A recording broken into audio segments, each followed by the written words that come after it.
সাকিব আল হাসান আবার বাংলাদেশে ফিরবেন। সাকিব আল হাসান আবার বাংলাদেশের জার্সি গায়ে প্রতিনিধিত্ব করবেন দেশের। এই অপেক্ষার বয়সটা প্রায় 2 বছর হতে চলল।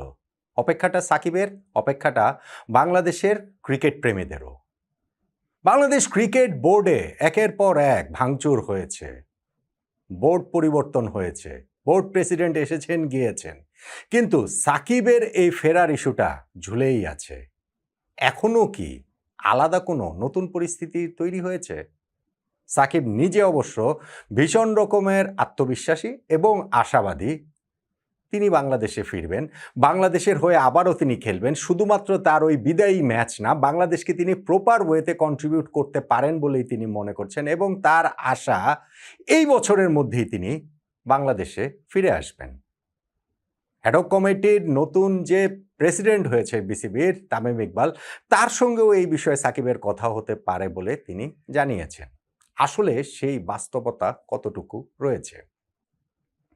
সাকিব আল হাসান একটা অনুষ্ঠানে যোগ দেওয়ার জন্য ভারতে এসেছেন মুম্বাইতে, এবং সেইখানে স্পোর্টস স্টারকে তিনি একটা ইন্টারভিউ দিয়েছেন এবং সেই ইন্টারভিউতে নানান বিষয় নিয়ে তিনি কথাবার্তা বলেছেন এবং সেইখানটাতেই তিনি শুধুমাত্র নিজের ফেরা সেটা নিয়ে নয়, বাংলাদেশ ক্রিকেট যে একটা টালমাটাল অবস্থার ভেতর দিয়ে যাচ্ছে সেই আলোচনার জায়গাটাও করেছেন। সাকিব ওইখানটাতে বলেছেন যে রাজনৈতিক কারণেই তো তার এই এখনকার এই অবস্থার মধ্যে পড়তে হয়েছে।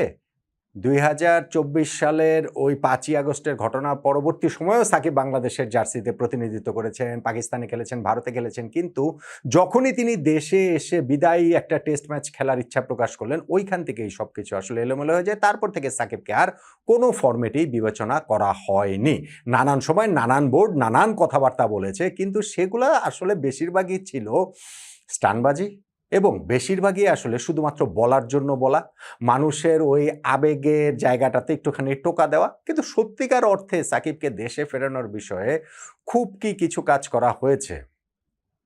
সাকিব এইখানটাতে বলেছেন যে না, এই ইন্টারভিউটাতে আমি দেখলাম তিনি বলছেন যে না, যতটা বলা হয়েছে ততটা আসলে ফলো আপটা আর করা হয়নি। হয়তো মিডিয়ার সামনে বলেছেন যে সাকিবকে ফেরাতে চাই, কিন্তু এইটার জন্য যে প্রপার কাজগুলো আছে সেই কাজগুলো করা হয়নি। এবং তিনি বলছেন যে এখন ক্রিকেট বোর্ডের যিনি অ্যাডহক কমিটির প্রেসিডেন্ট হয়েছেন তামিম ইকবাল, তার দীর্ঘদিনের জাতীয় দলের সহযোদ্ধা, এবং তার সঙ্গেও তিনি বলছেন বাংলাদেশের ক্রিকেটে তো যে কোনো সময় যে কোনো কিছু পরিবর্তন হয়ে যেতে পারে। এখনও তামিমের সঙ্গে তার এই বিষয়ে কোনো কথাবার্তা হয়নি, কিন্তু এমন হতে পারে যে কিছুদিনের মধ্যে তামিমের সঙ্গে এই বিষয়ে তার কথাবার্তা হবে। হয়তো তারা একসঙ্গে বসে এটা একটা ঠিক করতে পারেন যে কিভাবে সাকিবের এই ফেরাটা হতে পারে।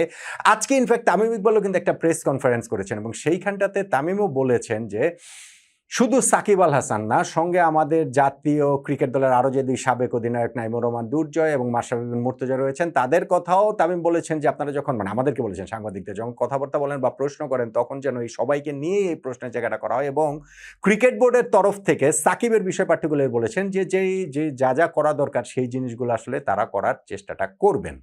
সাকিবও সেই জিনিসটা বলেছেন যে বাংলাদেশে তিনি একটা জিনিস সার্টেনলি সাকিব বলেছেন যে আমি জানি যে বাংলাদেশে আমি আসবো, বাংলাদেশে আমাকে আসতেই হবে, কিন্তু সেটা কিভাবে সেইটা বলেছেন যে আমি জানি না। তবে এই বছরের মধ্যে by the end of this year Shakib বাংলাদেশে ফিরবেন বলে সেই আশাবাদের জায়গাটা জানিয়েছেন। এই বছরে কিন্তু মাত্র 4 মাস গেছে, এখনো 8 মাস সময় রয়েছে, এবং সেই 8 মাস সময়ে দেশের পলিটিক্যাল ল্যান্ডস্কেপ যেমন অনেক কিছু চেঞ্জ হতে পারে, দেশের ক্রিকেটের জায়গা থেকেও অনেক কিছু আসলে পরিবর্তন হতে পারে। এখনও যেহেতু 8 মাস সময় রয়েছে, এবং সাকিব বলেছেন যে তিনি শুধুমাত্র একটা ফেয়ারওয়েল ম্যাচ খেলার জন্য আসবেন দেশে তা নয়, তিনি বাংলাদেশ ক্রিকেটকে কন্ট্রিবিউট করতে পারেন বলেই তিনি মনে করেন, এবং সেটা একটা দীর্ঘ মানে একটা সার্টেন পিরিয়ডের জন্য, শুধুমাত্র শেষ ম্যাচ খেলার জন্য নয়।